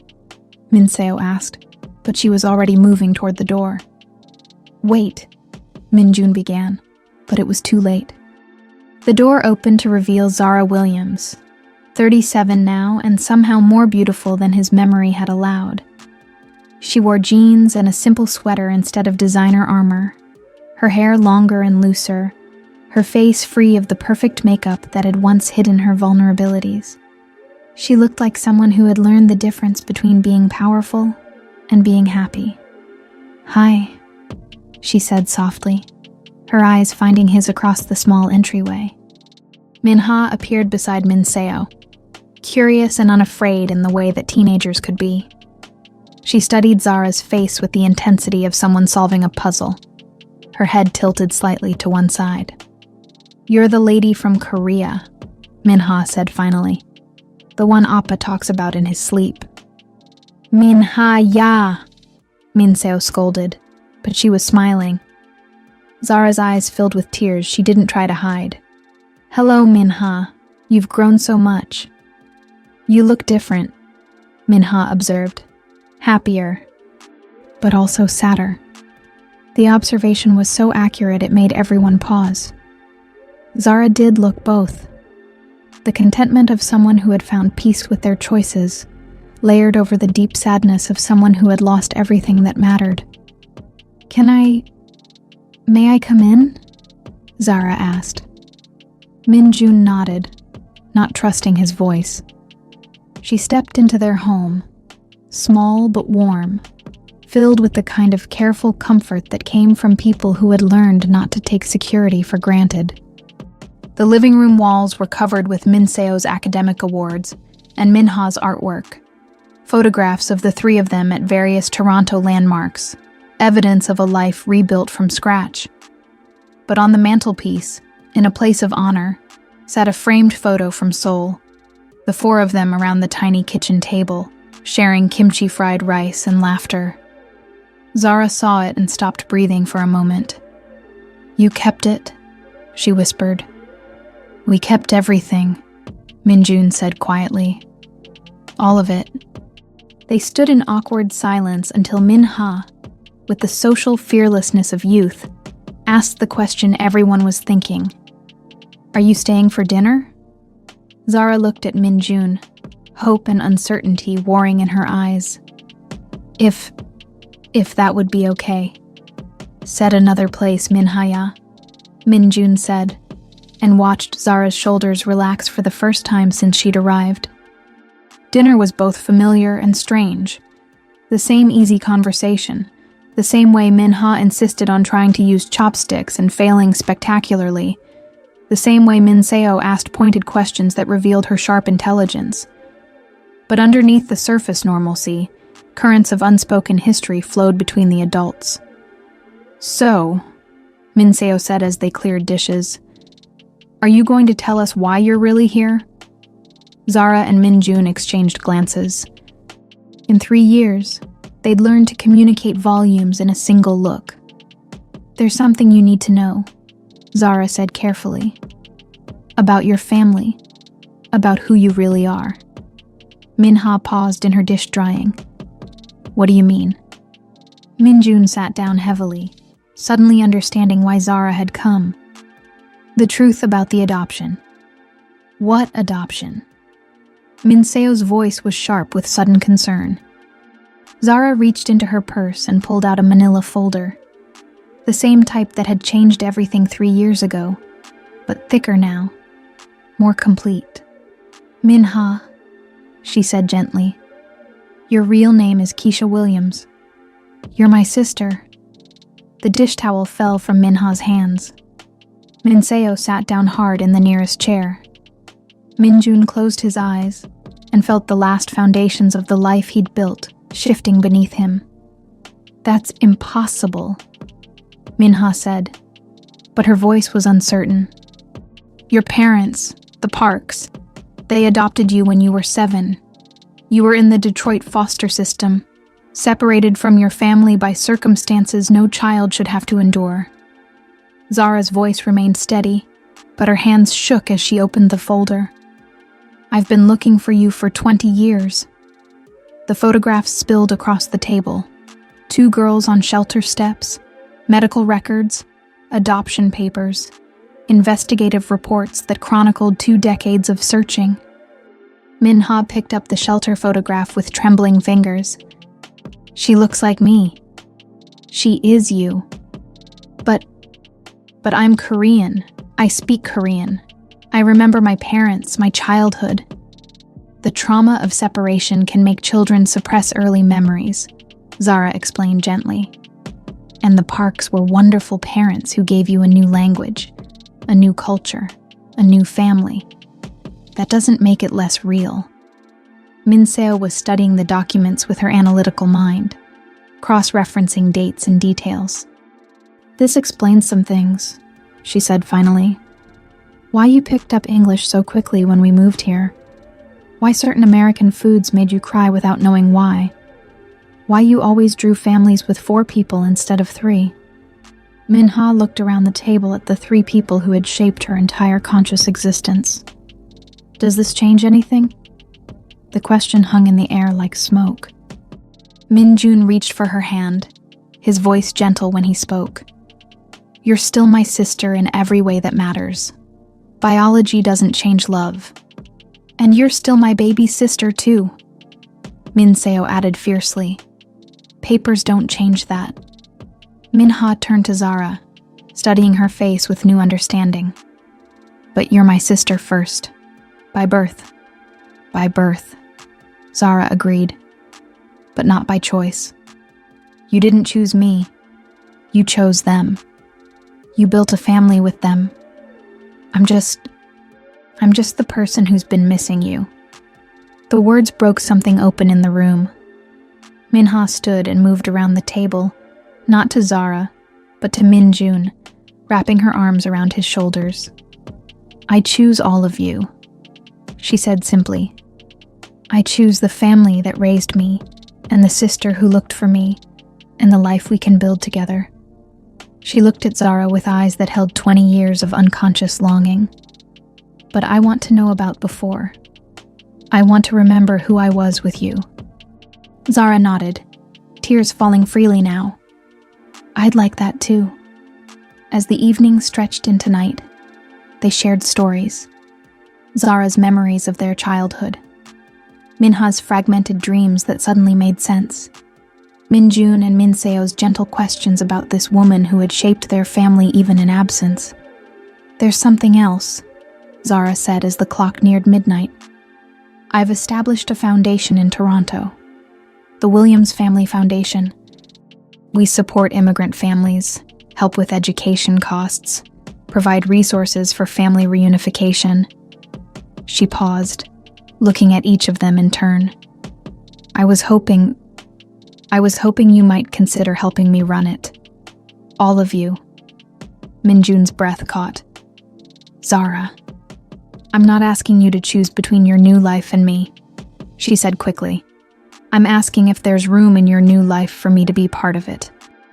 Min Seo and Min Ha exchanged one of their wordless sister conversations, the kind that had developed over years of protecting each other. "We'd want to finish school here," Min Seo said finally. "Of course." "And Min Jun would want his own restaurant," Min Ha added. "He's been taking business classes, planning a Korean-Canadian fusion place." "I could help with that." "And we'd want to visit Seoul sometimes," Min Seo continued. "It's still our first home. We could all visit Seoul." Min Jun had been silent through this negotiation, watching his sisters plan a future that included the woman he'd never stopped loving. Finally, he spoke. "What about us? What about what happened between us?" Zara met his eyes directly. "What happened between us created the best thing in my life. This family. If all you can ever be is my friend, my partner in taking care of Min Ha and Min Seo, that's enough. And if I want more than that, then we figure it out. Together. All of us." The silence that followed was full of possibility, rather than uncertainty. Outside, Toronto slept under its blanket of autumn leaves, while inside a small house near the university, a family redefined itself according to love rather than law. "I have one condition," Min Ha said suddenly. Everyone turned to look at her. "I want to keep my name as Min Ha.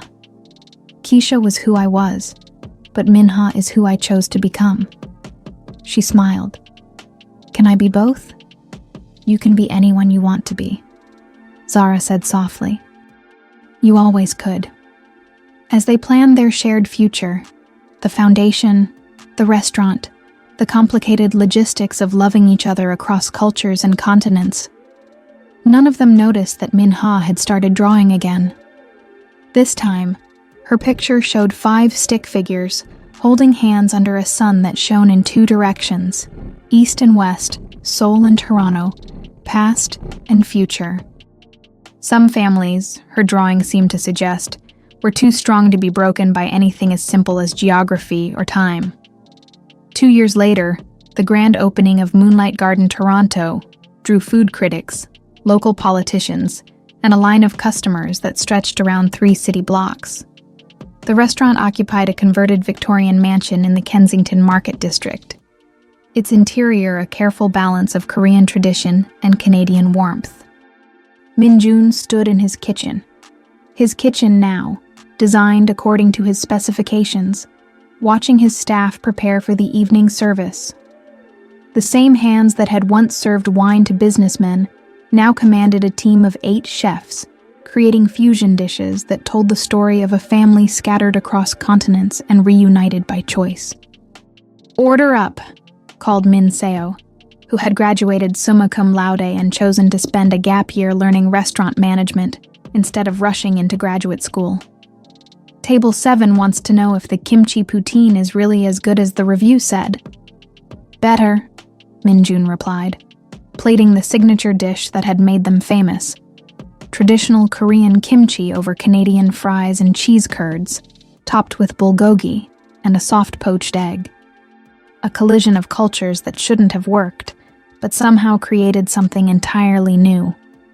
5 minutes to opening, Min Ha announced, adjusting her hostess outfit with the same precision she brought to her university classes.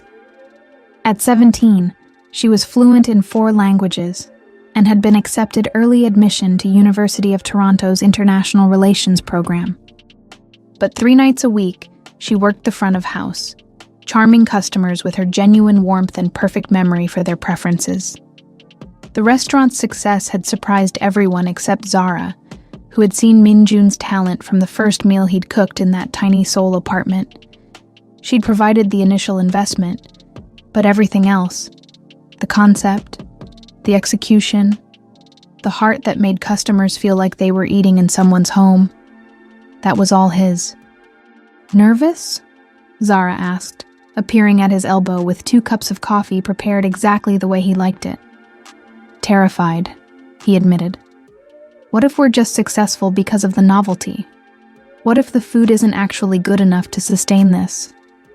Min-jun, she said gently, you're booked solid for the next 3 months. The Toronto Star gave you 4 stars. The Korean Cultural Center wants to feature you in their newsletter. She paused, smiling. And Table 12 has been waiting 6 months for a reservation just to try your grandmother's kimchi jjigae recipe. He looked around his kitchen, at the state-of-the-art equipment that he'd dreamed about during those years of making do with mismatched pans, at the staff that looked to him for guidance, at the window that looked out onto the dining room where his family worked together every night. How did this happen? He asked quietly. You happened, Zara replied. You and your stubborn refusal to give up on the people you love. Their relationship had evolved slowly over the past 2 years, from tentative friendship to partnership to something deeper that they were still learning to navigate. There had been conversations about expectations, about the difference between gratitude and love, about how to build something new from the ashes of what they'd lost in soul. Zara, he said, turning to face her fully. Yes? After service tonight, when everything calms down, there's something I want to ask you. Her eyes searched his face, reading the nervous determination there. What kind of something? Before he could answer, Min-ha burst through the kitchen doors with the energy of someone who had important news to share. The food critic from the Globe and Mail just walked in, she announced. Table 4. She didn't have a reservation, but I found her a spot at the counter where she can watch the kitchen. Min-jun's stomach dropped. The Globe and Mail review could make or break them nationally.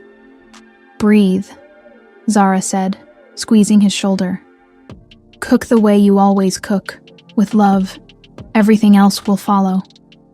The dinner service that followed was controlled chaos of the best kind. Orders flowing seamlessly from dining room to kitchen. Every dish prepared with the precision Min-jun had learned in France and the heart he'd developed in Seoul. The critic at the counter took notes between bites, her expression unreadable professional neutrality. But it was Table 12 that made the evening perfect. An elderly Korean couple who had immigrated to Toronto 40 years ago.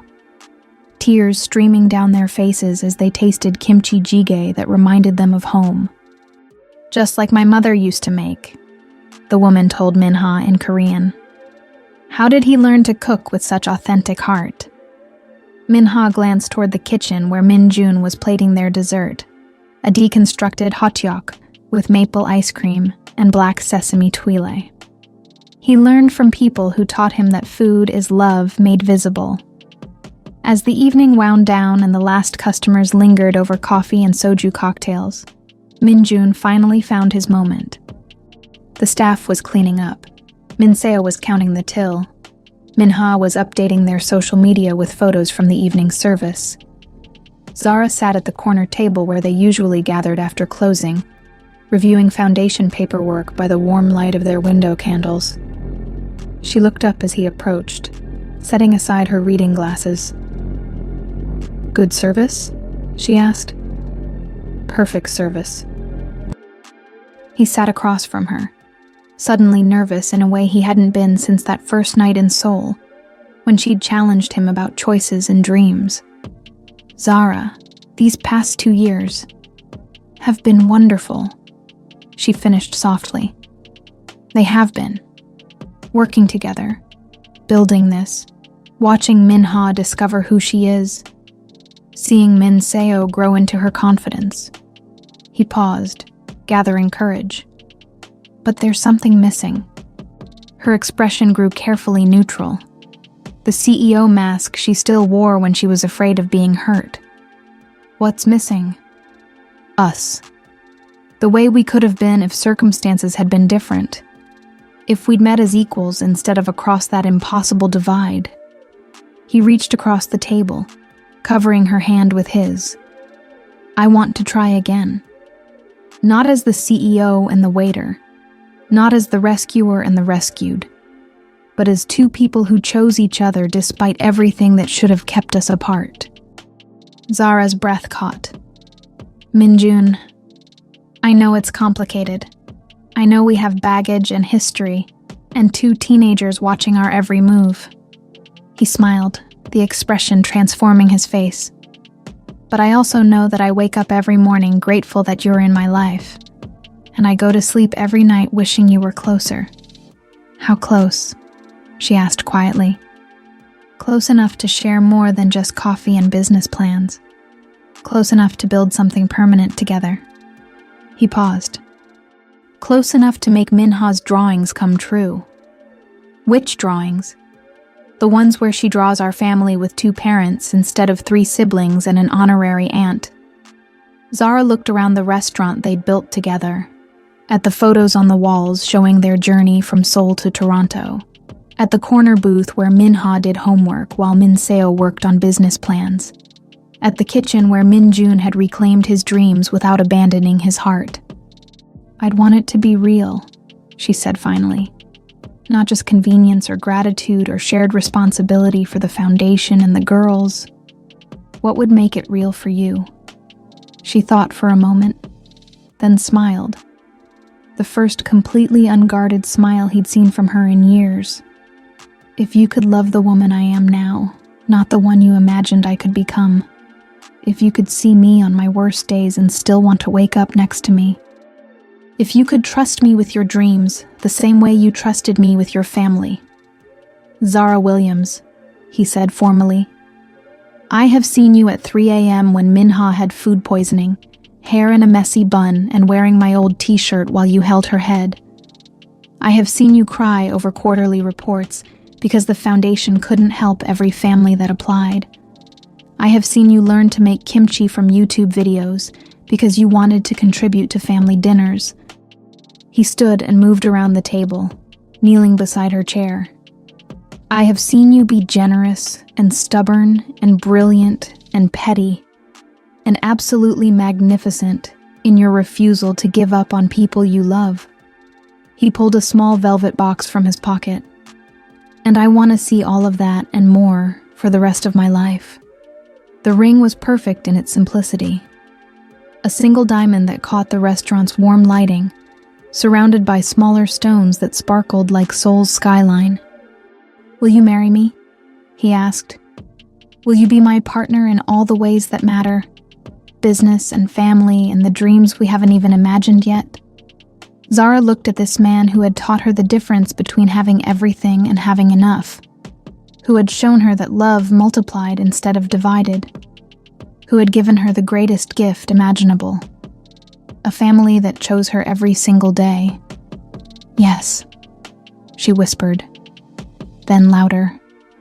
Yes, absolutely yes. The kiss that followed tasted like tears and laughter, and the kimchi jjigae that had brought an elderly couple to tears. It tasted like home. From the kitchen came the sound of applause. Min Seo and Minha had been watching from the doorway, grins splitting their faces. Finally, Minha called out. I was running out of ways to draw you 2 closer together in my pictures. As they celebrated with champagne and leftover hotteok, as Min Seo started planning a wedding reception in the restaurant's private dining room, as Minha called her friends to announce that she was getting another sister officially, none of them noticed the woman standing across the street. The Globe and Mail critic had returned to take one final photo of the restaurant that had served her the best meal of her career. But what she captured wasn't the elegant Victorian facade, or the warm golden light spilling from the windows. What she captured was a family of 4 silhouetted against the glass. 2 couples embracing while teenagers danced around them, joy so pure and complete that it radiated beyond the building itself. The photo would run with her 5-star review under the headline, Moonlight Garden, where food, family, and dreams come true. But that night, it was just a moment, perfect in its simplicity, complicated in its history, and absolutely certain in its future. The wedding took place 6 months later in the restaurant's garden, under fairy lights that Minha had insisted would make everything look like a fairy tale but better because it's real. The guest list was small but meaningful.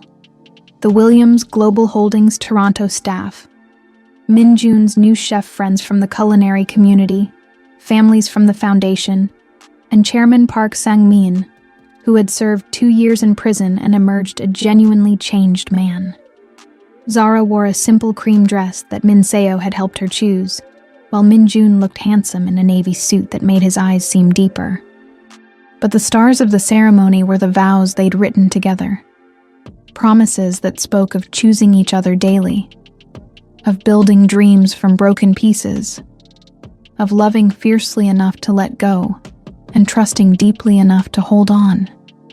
"I promise," Zara said, her voice carrying clearly in the garden air, "to never again confuse having everything with having enough. You taught me that enough looks like Sunday morning breakfast with people who see all of you and stay anyway." "I promise," Min Jun replied, "to never again sacrifice dreams for fear. You taught me that love multiplies when it's shared, and the biggest dream is always the one that includes the people you can't imagine living without." When they kissed as husband and wife, Minha threw biodegradable flower petals while Min Seo documented everything with the thoroughness of someone who understood that moments like these needed to be preserved exactly as they were. The reception flowed seamlessly into regular dinner service, a choice that perfectly represented their new life. Wedding guests mingled with regular customers, toasts were made between taking orders, and the celebration became part of the restaurant's story, rather than separate from it. "Speech," called out Patricia, who had moved to Toronto to help manage the foundation and had become part of their extended family. Min Jun stood, champagne glass in hand, looking around at the faces that represented every chapter of their complicated journey. "3 years ago," he began, "I thought I understood what family meant. I thought it was about blood and obligation, and protecting people even when it hurt everyone involved." His eyes found Zara's across the room. "But standing here tonight, surrounded by people who chose to love each other despite every logical reason not to, I realize I was only half right." He paused, gathering his thoughts. "Family is about choice. It's about waking up every day and deciding that these people, these complicated, imperfect, wonderful people, are worth fighting for, worth changing for, worth building dreams around." Minha beamed at him from her seat between Min Seo and Chairman Park, who was teaching her origami with the patience of someone making amends one small gesture at a time. The restaurant is successful because it serves food made with love. The foundation helps families because it's run by people who understand what it means to be lost and found. And our family works because we learned that love isn't something that happens to you. It's something you choose to do every single day. He raised his glass. "So here's to choosing love over fear, dreams over safety, and family over everything else that doesn't matter." The applause was warm and genuine, but it was Minha's whispered, "That was perfect, Appa," that made Min Jun's eyes fill with tears. Later, after the guests had gone home and the staff had finished cleaning, the 4 of them sat in the restaurant's kitchen sharing leftover wedding cake and planning their future. "So," Min Seo said, licking cream cheese frosting from her fork, "what's next for the Park Williams dynasty?" "College for you, eventually," Zara replied. "Though I still think you should consider that internship with the UN Development Program. Restaurant empire expansion," Minha added dreamily. "Maybe one in Seoul, one in New York, one in Paris." "Slow down, ambitious girl," Min Jun laughed. "Let's master Toronto first." "What about you two?" Min Seo asked with a directness that had always made her formidable. "Any plans for mini Park Williams additions to the family?" Zara and Min Jun exchanged glances, the kind of wordless conversation they'd perfected over years of navigating complicated family dynamics. "Maybe," Zara said carefully. "Someday, if it happens naturally. But for now," Min Jun added, "we have our hands full with 2 teenagers, a restaurant, a foundation, and learning how to be married to each other. Good answer, Minha approved. Besides, I like being the baby of the family. I'm not ready to share that position. As they cleaned up and prepared to head home, to the house they'd bought together in the annex, big enough for everyone to have their own space but designed for gathering, Minjun paused in the doorway of his kitchen. 3 years ago, he'd been a waiter serving other people's dreams. 2 years ago, he'd been a refugee starting over in a new country.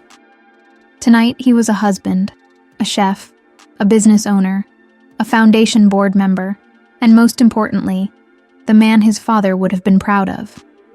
Any regrets? Zara asked, appearing beside him with her coat and purse. Minjun looked around the kitchen where he'd reclaimed his passion, then at the dining room where strangers became friends over shared meals, then at his family waiting by the door. 2 sisters who'd taught him that love could survive anything, and a wife who'd shown him that dreams deferred weren't necessarily dreams denied. None, he said firmly. Not a single one. Outside, Toronto sparkled under autumn stars, a city that had welcomed them all and given them space to become who they were meant to be. As they walked home together, Minha and Min Seo arguing good-naturedly about university choices, while Zara and Minjun held hands in comfortable silence. None of them looked back at the restaurant. They knew it would be there tomorrow, and the day after that, and for all the tomorrows they could imagine, just like their family, just like their love. Some stories, Minjun realized, didn't end so much as they transformed. From struggle to success, from loss to love, from dreams deferred to dreams realized in ways more beautiful than anyone could have planned. The best recipes, after all, were always the ones that started with whatever ingredients you had and ended with something that nourished everyone at the table. And their table, Minjun thought as he watched his family laugh under the streetlights, would never be empty again. In the heart of Toronto, where 2 cultures blend like the perfect fusion dish, a family born from heartbreak discovered that love, real love, doesn't just survive the impossible. It transforms it into something beautiful. Because sometimes the greatest recipe for happiness isn't about having everything you want. It's about wanting everything you have.